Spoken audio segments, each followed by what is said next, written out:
بلغ العلا بکمالہ کشف الدجا بجمالہ حسنت جمیع خصالہ صلوا علیہ وآلہ۔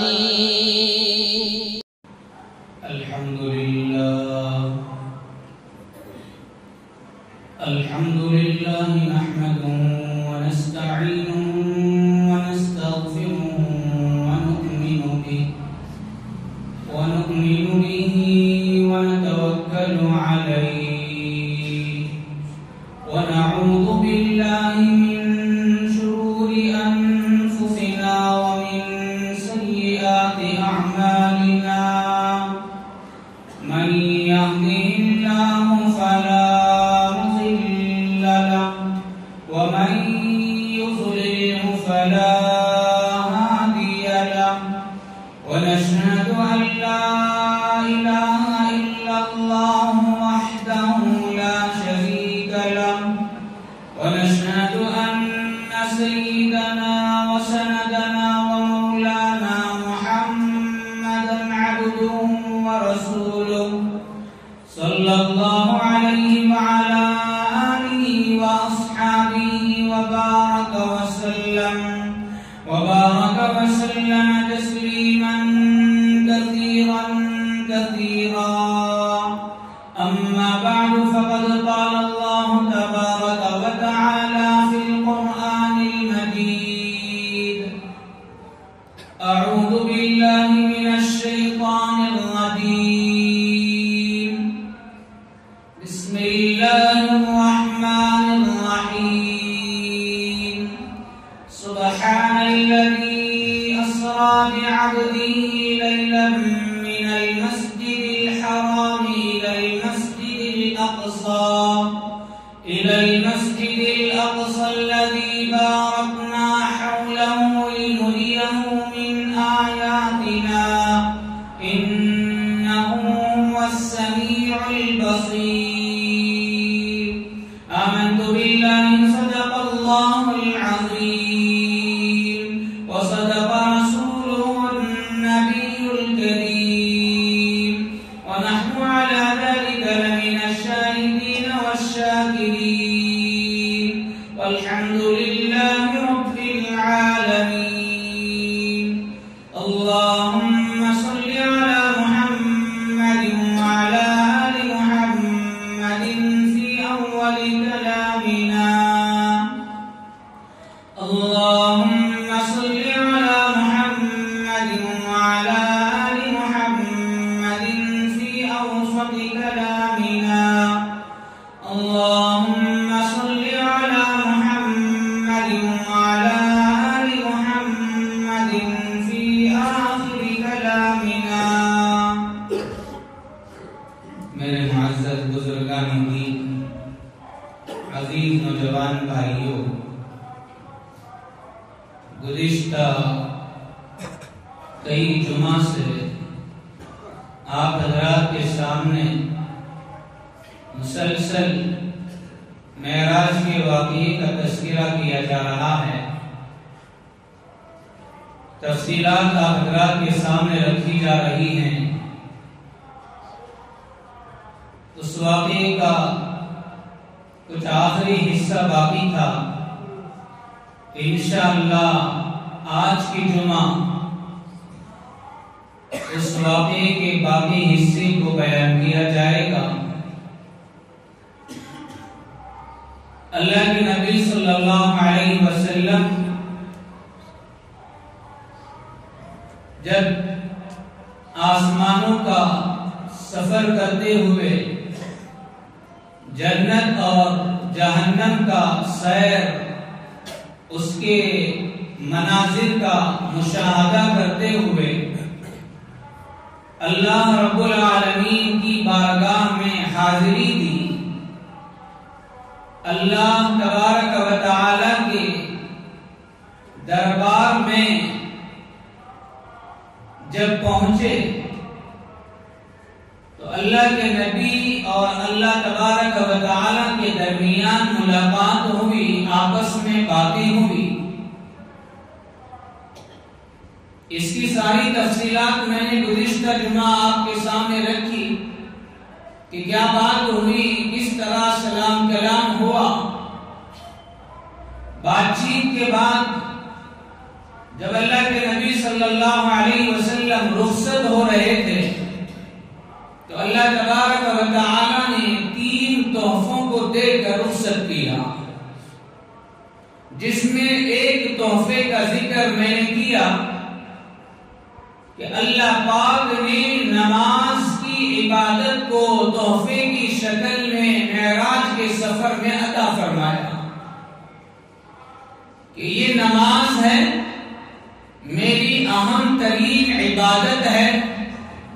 اس میں میری یاد ہے، اس میں میرا ذکر ہے، اس میں میری کبریائی اور بڑائی ہے، اس کو تحفے کے طور پر دیا جا رہا ہے، آپ اس کو اپنی امت تک پہنچا دیں۔ 50 نمازیں ملی، پھر حضرت موسیٰ علیہ السلام کے اصرار پر کم کراتے کراتے 5 باقی رہ گئی۔ اللہ نے فرمایا 5 نمازیں لے کے جاؤ، آپ کا امتی یہ 5 نمازیں پڑھے، میں اس کو 50 کا ثواب دوں گا۔ یہ پہلا تحفہ تھا۔ اس کے بعد باقی اور 2 تحفے پیش کیے گئے۔ دوسرا تحفہ اللہ تبارک و تعالی کی طرف سے اللہ کے نبی صلی اللہ علیہ وسلم کو جو ملا وہ ہے سورہ بقرہ کی آخری آیتیں، جو آمن الرسول سے شروع ہو کر سورہ کے ختم تک ہیں۔ یہ وہ سورت کی آیتیں ہیں جن آیتوں کو اللہ پاک نے نبی کو تحفے کی شکل میں پیش کیا۔ آخر اس کی کیا وجہ ہے؟ ان آیتوں میں آخر وہ کیا چیز اللہ نے رکھا جسے اللہ پاک عرش پہ بلا کے تحفے کی شکل میں پیش کیا؟ باقی قرآن کریم کی آیتیں تو اللہ نے جبرائیل کے ذریعے سے اتارا، وحی کے ذریعے سے اتارا، زمین پر نبی موجود ہیں، آسمانوں سے وحی آ رہی ہے، جبرائیل امین لے کے آیتیں آتے اللہ کے نبی کے سامنے پیش کرتے۔ لیکن یہاں معراج کے سفر میں سورہ بقرہ کی آخری آیتوں کو تحفے کے طور پر دینا،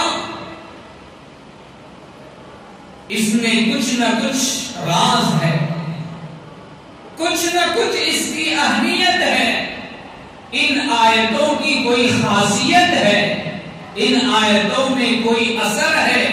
اسی لیے اللہ پاک آسمان کے سفر میں اپنے دربار میں نبی کو بلا کر یہ آیتیں تحفے کے طور پر پیش کیا۔ ان آیتوں کا تحفہ پیش کرنے کا مقصد یہ تھا کہ ان آیتوں کے اندر اللہ تبارک و تعالی نے حضور کی امت پر خاص رحمت، خاص نعمت، خاص انعامات کا ذکر کیا ہے۔ اپنے خصوصی رحمت دینے کا ذکر ان آیتوں کے اندر اللہ پاک نے کیا، اور اسی کے ساتھ ساتھ اللہ پاک نے ان آیتوں میں کچھ دعائیں دے کے بھیجا کہ جاؤ، ان آیتوں میں کچھ دعائیں ہیں، ان دعاؤں کو لے جا کر امت تک پہنچانا اور امت سے کہنا کہ اپنی دعاؤں میں یہ دعا بھی شامل کرے۔ جو آپ کا امتی ان دعاؤں کو مانگے گا اور اس کی درخواست میرے سامنے کرے گا تو میں امت کی دعا کو قبول کروں گا۔ بہت اہم دعائیں۔ پہلی دعا ان آیتوں کے اندر ربنا لا تؤاخذنا ان نسینا او اخطأنا، اے ہمارے پروردگار، زندگی گزارنے میں، تیری عبادت کے کرنے میں، تیری بندگی بجا لانے میں، تیرے احکامات پورے کرنے میں، تیرے سامنے تیری بات مان کر زندگی گزارنے میں بھول چوک ہو جاتی ہے۔ کوئی اللہ کا حق ادا نہیں کر سکتا، اللہ کی عبادت کا حق ادا نہیں کر سکتا، نماز کا حق ادا نہیں کر سکتا، ایک سجدے کا حق ادا نہیں کر سکتا، ایک سبحان اللہ کا حق ادا نہیں کر سکتا۔ ہماری حیثیت سے ہم نمازیں پڑھتے ہیں، ہماری حیثیت سے ہم سجدے کرتے ہیں، قرآن کی تلاوت کرتے ہیں، لاکھوں روپے دے کر کے حج اور عمرے کا سفر کر لیتے ہیں، زکات مطلب یہ نہیں کہ ہم نے حق ادا کر دیا. ہم نے جو کیا وہ ہماری طاقت میں جتنا تھا کیا. اس کے بعد اللہ کی دربار میں ہاتھ اٹھا کر دعا مانگے, ربنا لا تؤاخذنا ان نسینا او اخطأنا. اے ہمارے پروردگار, ہم سے جو کچھ بھول چوک ہوئی ہے اس پر ہماری پکڑ نہ فرما. اگر تو پکڑنے پر آ جائے ہمارا حج بھی ہمارا کام نہیں آئے گا. اگر تو پکڑنے پر آ جائے ہمارے عمرے ہمارے کام نہیں آئیں گے.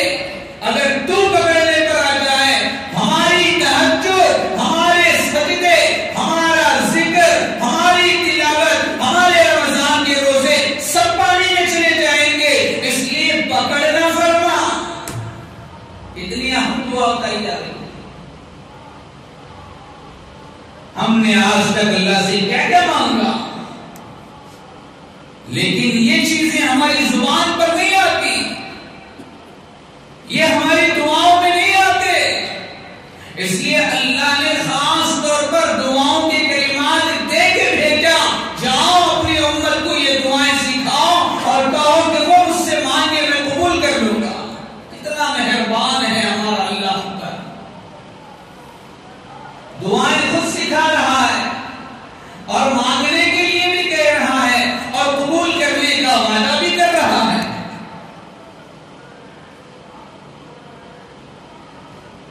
دوسری دعا, ربنا ولا تحمل علينا إصرا كما حملته على الذين من قبلنا. اے ہمارے پروردگار, کمزور امت ہے, پہلی امتوں کی طرح طاقت والے نہیں ہیں, پہلی امتوں کی طرح صحت مند نہیں ہیں, پہلی امت کے لوگوں کی طرح بڑی بڑی لمبی عمر والے نہیں ہیں.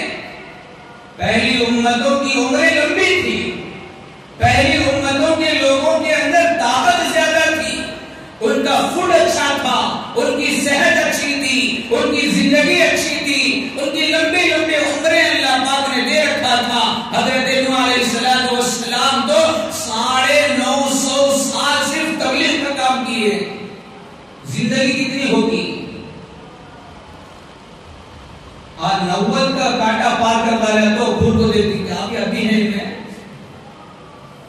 گئی تھی تمہیں. آج کل میں دیکھ رہی خبر میں ٹانگاں چھوڑ والی 90 پار کرتا رہا تو لوگوں کو شک ہو جائے. کیوں؟ اس لیے کہ اس امت کی عمریں اللہ نے کم کر دیا. 70 سال 80 سال منیمم. لاسٹ کوئی سنچری مار دیتا تو کم عمر ہے, کمزور ہے.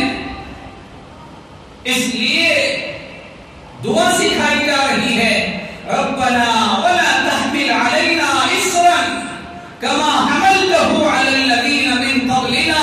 اے پروردگار, ہمارے اوپر ایسے سخت احکامات کا بوجھ نہ ڈال جو سخت احکامات پہلی امت کے لوگوں پر آپ نے ڈالے تھے. ذرا نرمی کے معاملات ہو جائے, رحم و کرم کے معاملات ہو جائے ہمارے اوپر. تیسری دعا, ربنا ولا تحملنا ما لا طاقت لنا به. اے ہمارے پروردگار, ہمارے اوپر اتنا بوجھ بھی نہ ڈال جس کو اٹھانے کے ہمارے پاس طاقت نہ ہو. جتنی طاقت ہے اتنا ڈال دے بس, جسے ہم اٹھا سکے, جسے ہم نبھا سکے. جیسے 5 سال کی عمر کا بچہ ہے تو اس کے ہاتھ میں اتنا وزن چیز دینا جسے وہ اٹھا سکے. 25 سال کا عمر کا ہے تو اسے 25 کا موٹا دے دو چاول کا, آرام سے اٹھا لے گا. آپ 25 کلو کے چاول کا موٹا 5 سال کی عمر کے بچے کو دے گا تو کیا کرے گا؟ اس کے پاس طاقت ہی نہیں ہے, وہ اٹھائے گا کہاں سے؟ تو اللہ سے دعا سکھائی جا رہی ہے کہ اے ہمارے پروردگار ہمیں اتنا بوجھ ڈال جتنا ہم اٹھا سکیں، اور اللہ نے اتنا ہی ڈالا ہے۔ اللہ نے کسی پر طاقت سے بڑھ کر کوئی آرڈر، کوئی کام نہیں رکھا، کوئی ذمہ داری اللہ پاک کی طرف سے اس امت پر نہیں ہے جو امت نہ اٹھا سکے۔ لا یکلف اللہ نفسا الا وسعها، انسانوں کو اسی چیز کا اللہ نے مکلف بنایا جس کا اسے اٹھانے کی طاقت اللہ پاک نے دے رکھا ہے۔ نماز پڑھ سکتا ہے 5 وقت کی، اس لیے اللہ نے 5 نمازیں رکھ دیا۔ حج کر سکتا ہے، عمرہ کر سکتا ہے، زکات دے سکتا ہے، سجدے کر سکتا ہے، قرآن پر عمل کر سکتا ہے، حدیث پر عمل کر سکتا ہے، نبی کی سنتوں پر عمل کر سکتا ہے۔ یہ کرنے کے کام ہیں اور ان کے کرنے کی طاقت بھی امت کے اندر ہے، اس لیے اللہ اس کا مطالبہ کرتا ہے کہ ایسی زندگی لے کے آؤ۔ طاقت ہونے کے باوجود بھی اگر نہ کر کے گئے تو اللہ پکڑے گا۔ تمہیں جتنی طاقت تھی اتنا دیا تھا، سو کئی کو نہیں کرے کام، طاقت سے زیادہ تو نہیں دیا تھا۔ 5 نمازیں کون سی بڑی مشکل تھی جسے تم نے وہ بھی نہیں پڑھا، اسے بھی چھوڑ کر کے زندگی گزارا۔ سوال کا جواب دو، کیا مشکل تھا 5 وقت کی نماز پڑھنا؟ کیا جواب ہے ہمارے پاس؟ نہیں، وہ کیا کی نہیں چلتا اللہ کے پاس۔ صاف صاف سوال ہوگا، صاف صاف جواب طلب کیا جائے گا۔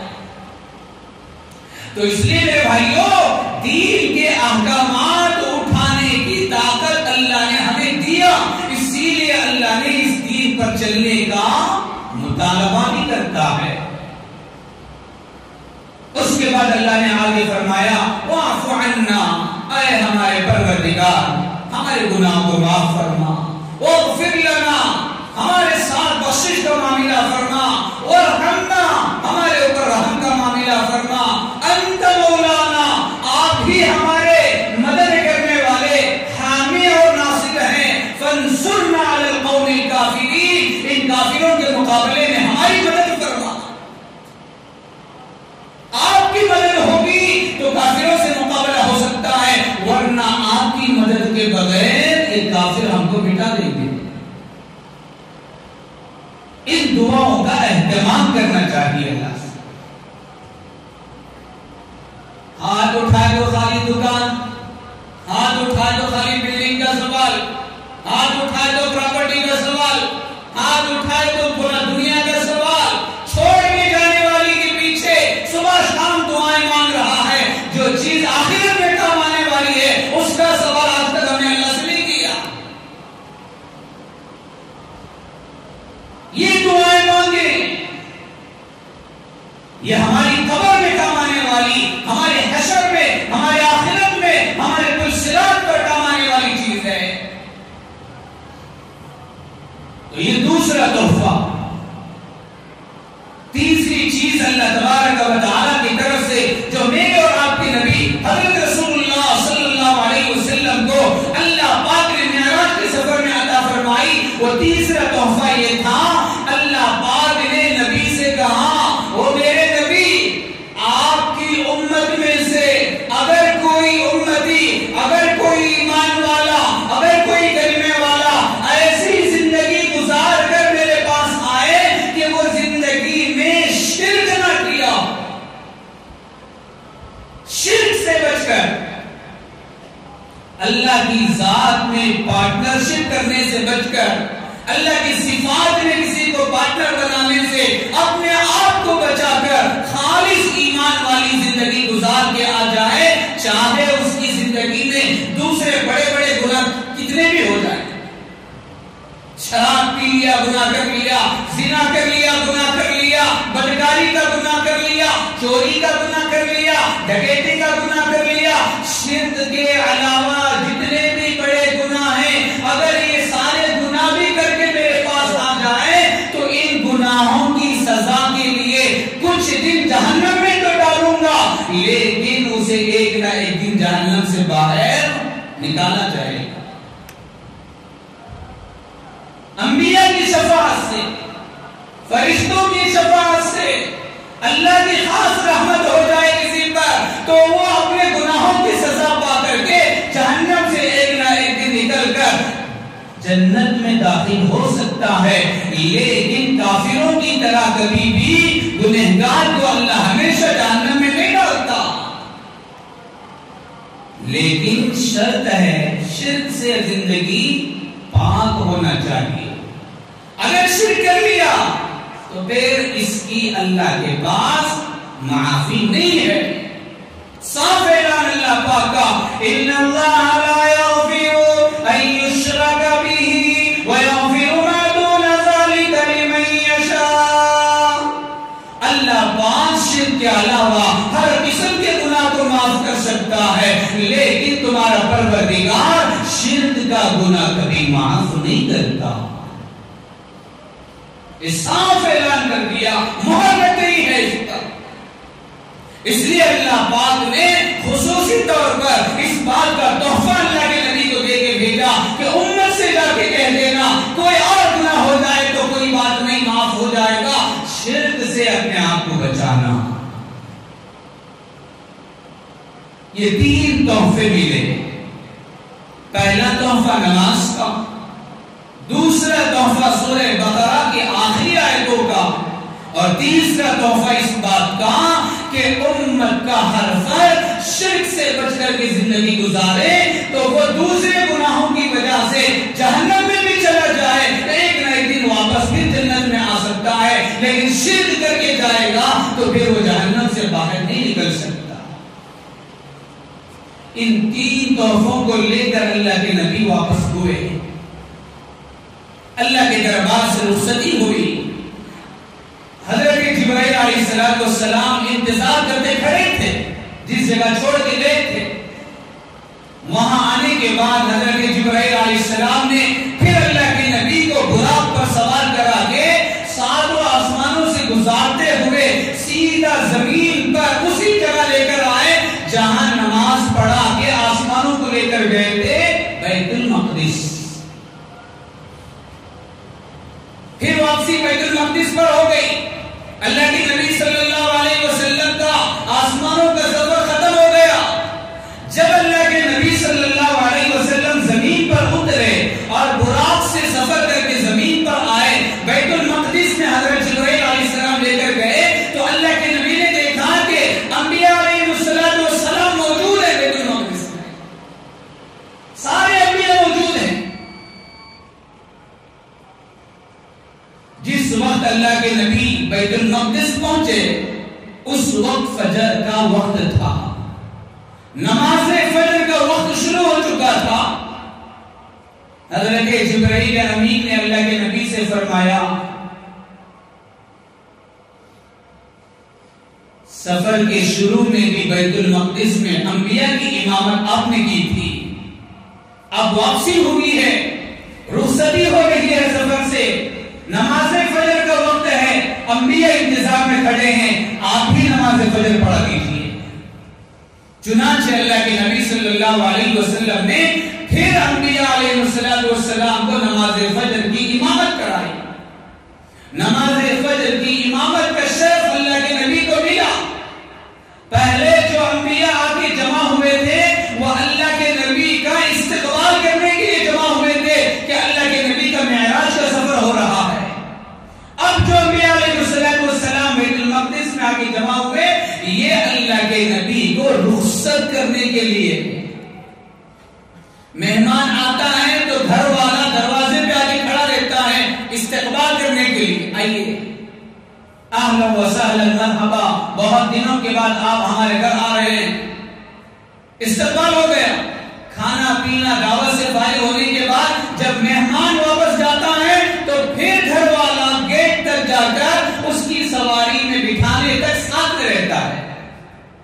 تو اس طرح حضرت انبیاء علیہ السلام جو اس وقت بیت المقدس میں آ کے جمع ہوئے وہ حضور کو رخصت کرنے کے لیے جمع ہوئے کہ آپ کا اللہ نے سفر کرایا ہے معراج کا، اپنے دربار میں آپ کو بلایا، عرش تک آپ کا سفر کرایا، جنت اور جہنم کی آپ کو سیر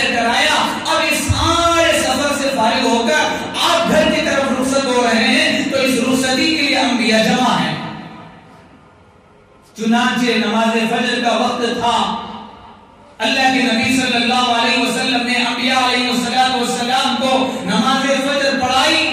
نماز سے فارغ ہونے کے بعد حضرت جبرائیل نے براق پر سوار کرایا اور سیدھے مکہ المکرمہ لا کر گھر چھوڑ دیا، جس گھر سے حضرت ام ہانی رضی اللہ تعالی عنہ جو اللہ کے نبی صلی اللہ علیہ وسلم کی پھوپھی ذات بہن ہے، انہی کے گھر سے اللہ کے نبی کو لے کر حضرت جبرائیل گئے تھے، واپس پھر اسی جگہ اسی گھر پہ لا کر حضرت جبرائیل علیہ السلام نے اللہ کے نبی کو چھوڑ دیا۔ اللہ کے نبی رخصت ہو گئے، حضرت جبرائیل علیہ السلام رخصت ہو گئے۔ جب اللہ کے نبی صلی اللہ علیہ وسلم گھر میں داخل ہوئے اور جس بستر پر آرام فرما رہے تھے، سفر میں جانے سے پہلے جب اس بستر پہ آگے ہاتھ رکھا، روایات میں آتا ہے کہ وہ بستر ابھی بھی گرم تھا۔ جیسے آدمی کسی جگہ بیٹھ کر اٹھ جائے تو وہ جگہ اس کی باڈی کی گرمی کی وجہ سے ہیٹ ہو جاتی ہے، تھوڑی سی گرمی اس جگہ پر آ جاتی ہے۔ تو اللہ کے نبی سفر میں جانے سے پہلے اسی بستر پر لیٹے ہوئے آرام فرما رہے تھے، اسی بستر سے حضرت جبرائیل نے سفر پہ لے کے گئے۔ تو جب واپس لا کے اللہ کے نبی کو چھوڑا، اللہ کے نبی نے جب آگے اس بستر پہ ہاتھ رکھا، دیکھا کہ بستر میں گرم محسوس ہو رہا ہے، بستر کے اندر ابھی گرماہٹ ہے۔ اس کا مطلب یہ ہے کہ اللہ کے نبی صلی اللہ علیہ وسلم کا اتنا لمبا جو سفر ہوا ہے، مکہ سے لے کر بیت المقدس سے ساتواں آسمان، پھر اس سے اوپر سدرۃ المنتہا، پھر اس سے آگے جنت، پھر اس سے آگے جہنم، پھر اس سے آگے اللہ کا دربار، اللہ کا عرش، اللہ سے ملاقات، پھر واپس، یہ جتنا لمبا سفر ہوا ہے، یہ سارا سفر اتنے وقت میں ہو گیا جتنے وقت میں ابھی بستر کی گرماہٹ بھی ختم نہیں ہوئی۔ سفر کر کے اللہ کے نبی آ گئے اور جاتے وقت میں جب دروازہ بند کر رہے تھے گھر کا، تو اس وقت میں جو دروازے کی کنڈی ہل رہی تھی، واپس آ کے دیکھا تو وہ دروازے کی کنڈی اسی طرح ہل رہی ہے۔ اتنا فاسٹ سفر معراج کا۔ خیر رات گزر گئی، جب سورج نکلا، صبح ہوئی، اللہ کے نبی صلی اللہ علیہ وسلم گھر کے باہر تشریف لائے۔ اب اللہ کے نبی کے دل میں ایک قسم کی بے چینی کہ جو میرا راتوں رات سفر ہوا ہے، یہ سفر کی کارگزاری لوگوں کو سناؤ یا نہ سناؤ؟ اگر سنایا 100% دعویٰ ہے کہ کوئی بھی سننے والا مانتا نہیں ہے، ہر ایک مجھے جھٹلائے گا اور مجھے جھوٹے کا الزام لگائے گا۔ اب کیا کروں؟ سفر تو بڑا عظیم الشان ہوا ہے، لیکن لوگوں کو بیان کیسے کروں؟ لوگوں کے سامنے بتاؤں کیسے کہ میرا ایسے سفر ہوا تھا؟ اسی فکر میں اللہ کے نبی صلی اللہ علیہ وسلم گھر کے باہر ایک جگہ غم زدہ ہو کر کے، غمگین چہرہ، جیسے کسی انسان کے چہرے پر فکر سوار ہو جائے تو وہ اپنے چہرے کو مرجھایا ہوا بیٹھا رہتا ہے، فکر میں بیٹھا رہتا ہے، سوچ میں بیٹھا رہتا ہے۔ اللہ کے نبی اسی طریقے سے ایک جگہ بیٹھے ہوئے تھے۔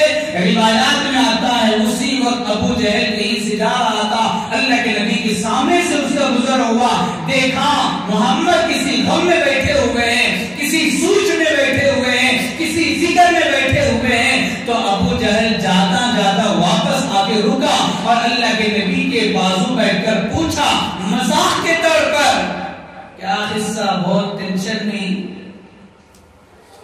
کیا ہوا؟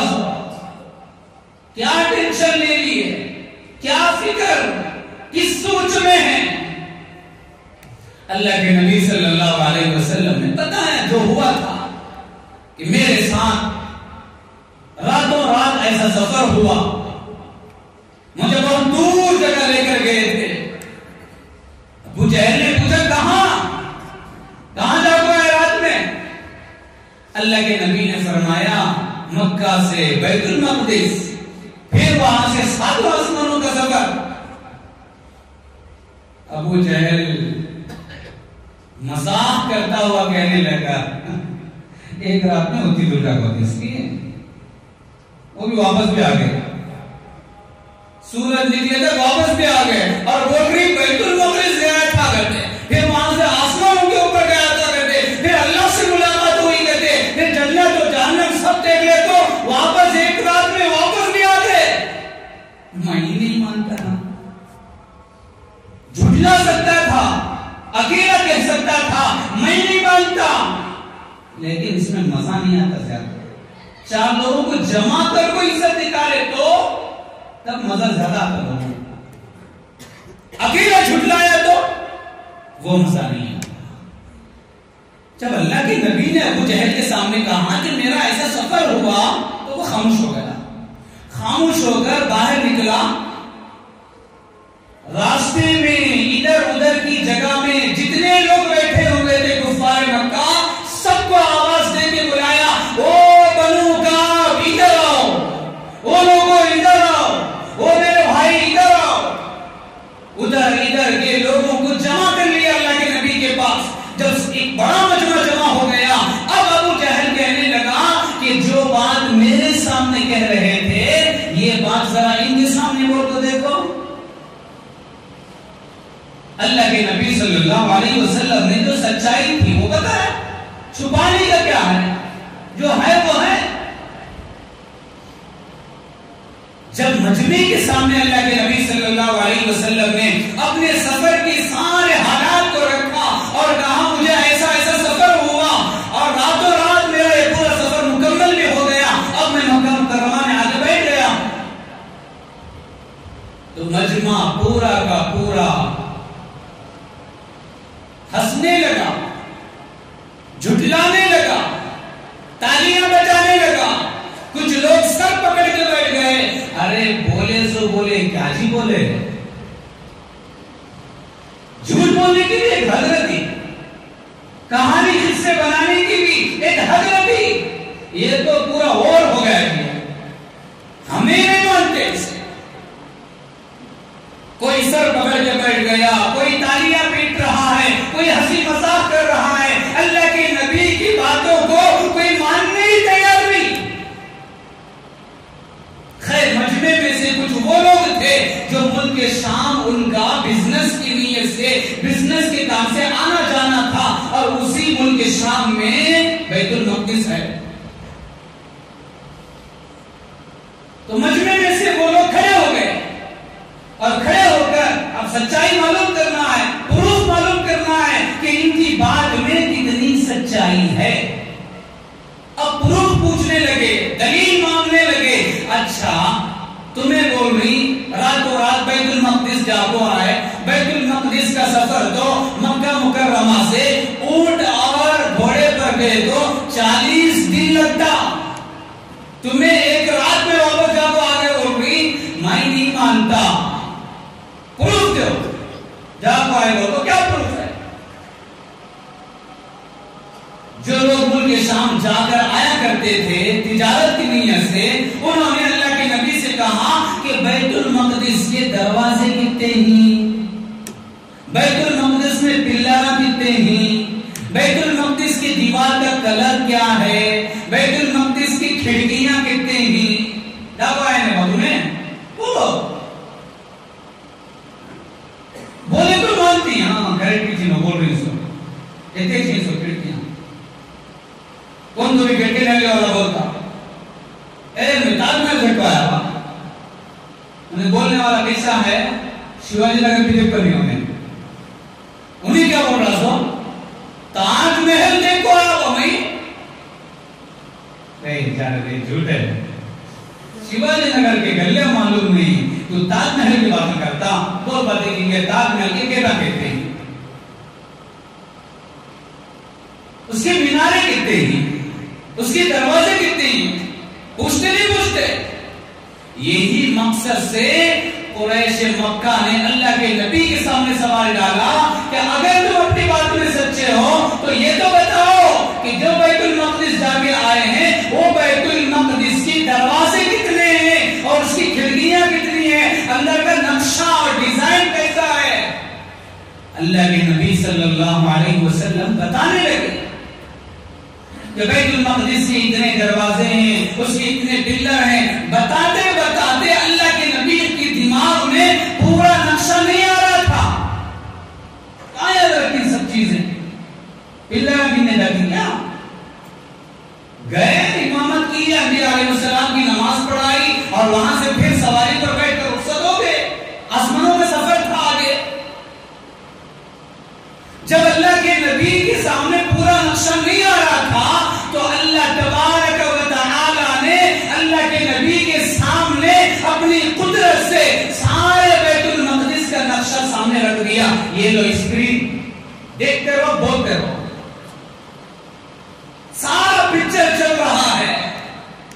اللہ کے نبی صلی اللہ علیہ وسلم اس کو دیکھتے جا رہے ہیں اور کفار کو بتاتے جا رہے ہیں کہ رائٹ سائڈ میں یہ دروازہ ہے، لیفٹ سائڈ میں یہ دروازہ ہے، اس کی کھڑکیاں ایسی ہے، اس کا ڈیزائن ایسا ہے، تو فلاں فلاں اس کا سارا نقشہ اللہ کے نبی نے کفار کو بتا دیا.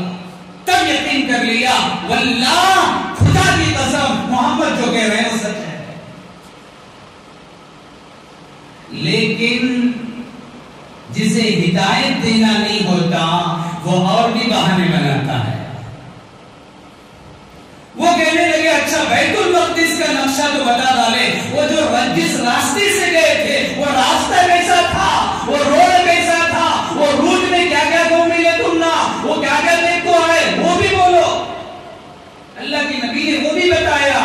انکار کرنے والے انکار ہی کرتے ہیں. آخر اتنا سب کچھ بتانے کے باوجود اطمینان نہیں ہوا. چلو مان لیا کہ بیت المقدس ڈاکو ہے، اس سے آگے آسمان کو گئے تھے، جنت بھی دیکھے، جہنم بھی دیکھے، اللہ کے دربار میں بھی گئے، یہ سب نہیں مانتے ہیں. اسی مجمع میں سے ایک آدمی اٹھا اور فوراً باہر بھاگتا ہوا گیا. حضرت ابو بکر صدیق رضی اللہ عنہ راستے میں ملاقات کر لیے. حضرت ابو بکر کو پکڑ کے کہا ابو بکر تیرا دوست تو آج سے پہلے الٹی سیدھی باتیں بہت کر لیا، لیکن آج وہ ایک نئی کہانی بنا لیا ہے. ابو بکر نے پوچھا کیا؟ اس نے بتایا تیرا دوست کہہ رہا ہے کہ راتوں رات بیت المقدس بھی جا کے آ گئے اور اس سے آگے آسمانوں کا سفر، جنت جہنم، اللہ سے ملاقات، یہ سب کر کے پھر اسی رات میں فجر سے پہلے واپس بھی آ گئے. بول رہے یہ کیا ماجرا ہے؟ ابو بکر کہنے لگے اگر یہ بات محمد کہتے ہیں تو میں مانتا ہوں، 100% مانتا ہوں. دلیل کی بھی ضرورت نہیں، پروف کی بھی ضرورت نہیں ہے. وہ جو کہتے ہیں وہ سچ کہتے ہیں. ان کی بات میں کبھی بھی جھوٹ ہم نے نہیں دیکھا. اسی دن حضرت ابو بکر کا لقب پڑ گیا صدیق، سچ بولنے والا، تصدیق کرنے والا، سچی گواہی دینے والا ابو بکر صدیق. تو میرے بھائیوں یہ ہے اللہ کے نبی صلی اللہ علیہ وسلم کا معراج کا سفر، پھر اس کی واپسی. یہ جو بھی واقعہ ہوا اللہ کے نبی کے ساتھ، اس کا تعلق اللہ کی قدرت کے ساتھ ہے.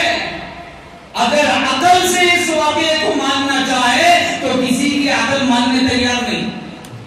آج بھی لوگ موجود ہیں جو اللہ کے نبی کے اس واقعے کا انکار کرتے ہیں اور کہتے ہیں یہ سب بکواس ہے، ہم نہیں مانتے. ایک انسان اتنا لمبا سفر راتوں رات جا کے واپس آ جائے، ہم نہیں مانتے. ارے بھائی یہ اللہ کے نبی نے خود نہیں کیا، اس اللہ کے نبی کو اللہ نے کرایا ہے. کس نے سفر کرایا؟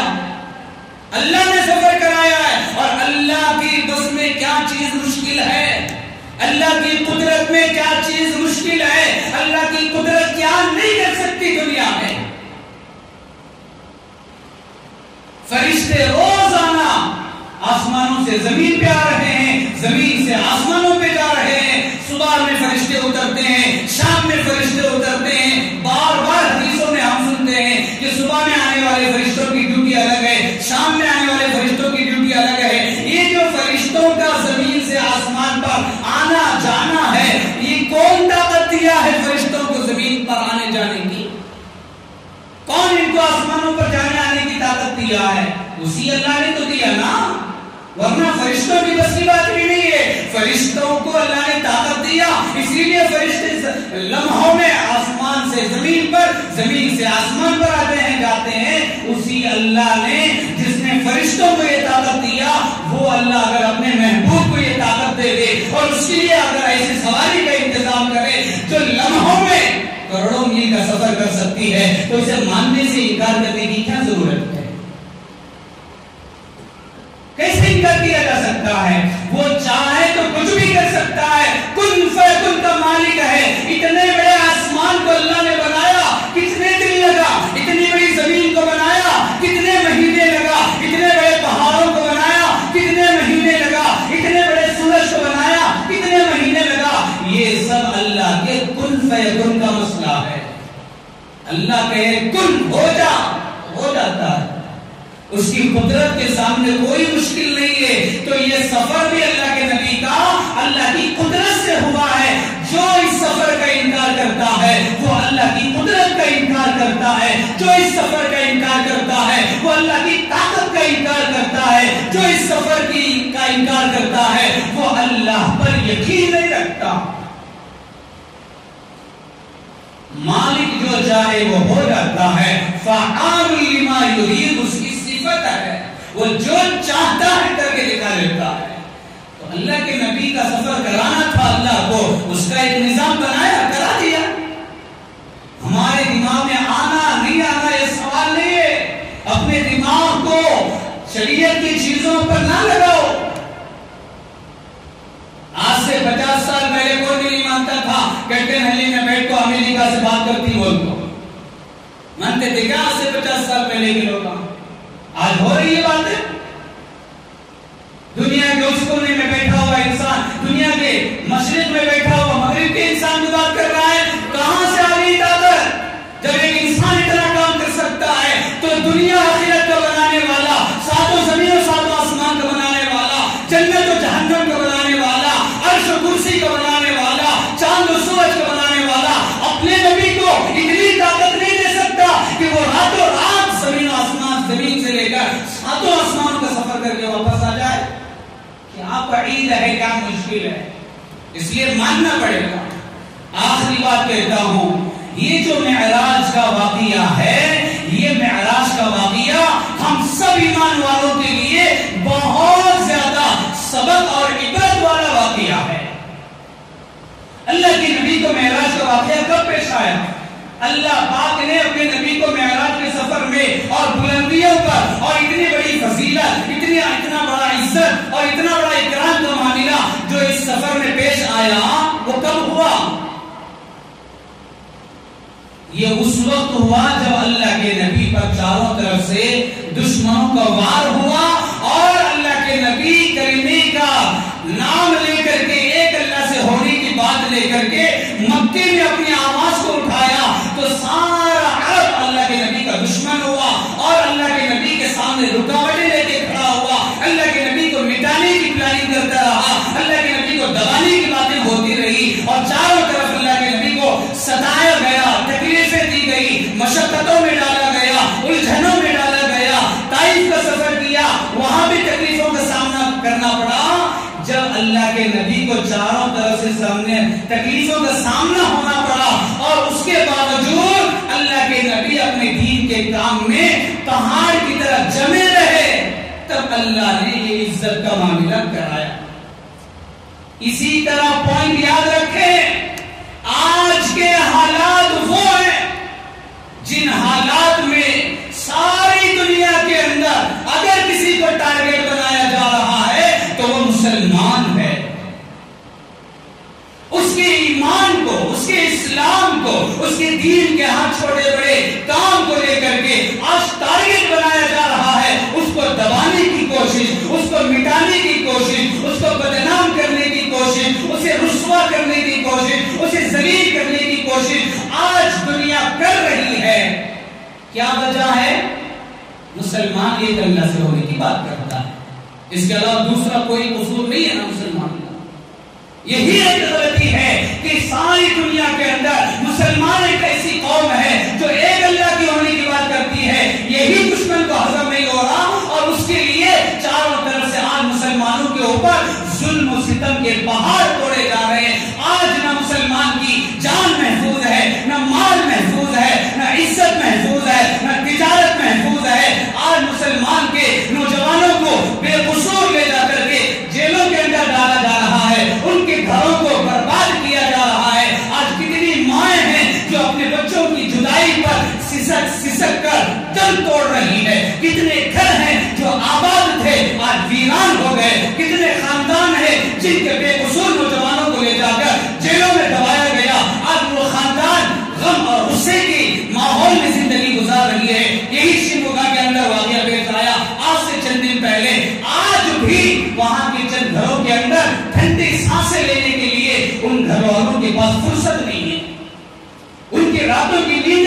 ہو گئی. میں ایک واقعے کی طرف اشارہ کر رہا ہوں، ورنہ دنیا کے چپے چپے میں آج مسلمانوں کے ساتھ یہی برتاؤ کیا جا رہا ہے.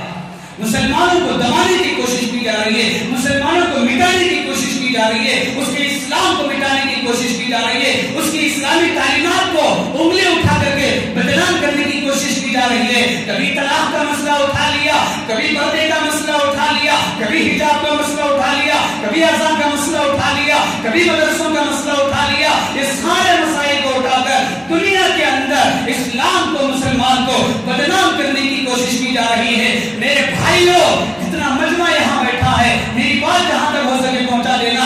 ایسے ماحول میں جہاں چاروں طرف مسلمان نا امید ہو چکا ہے، مایوس ہو چکا ہے، اس کے اندر ڈر اور گھبراہٹ کا ماحول پیدا کیا گیا ہے کہ اب کیا ہوگا، فیوچر میں کیا ہوگا، ہماری نسلوں کا کیا ہوگا، ہماری زندگی کا کیا ہوگا، ہماری تجارت کا کیا ہوگا. یاد رکھنا، یہی حال اللہ کے نبی کو مکے کے اندر پیش آیا تھا، یہی منظر اللہ کے نبی کے اوپر آیا تھا. چاروں طرف سے دشمن دبانے کی کوشش کر رہا تھا، تب اللہ کے نبی پہاڑ بن کر کے کھڑے رہے، دین کی دعوت کو لے کر کھڑے رہے، شریعت کو سینے سے لگایا، شریعت کے نام کو بلند کیا، قرآن کی آواز کو بلند کیا، ڈٹ کر کے کفار کا مقابلہ کیا.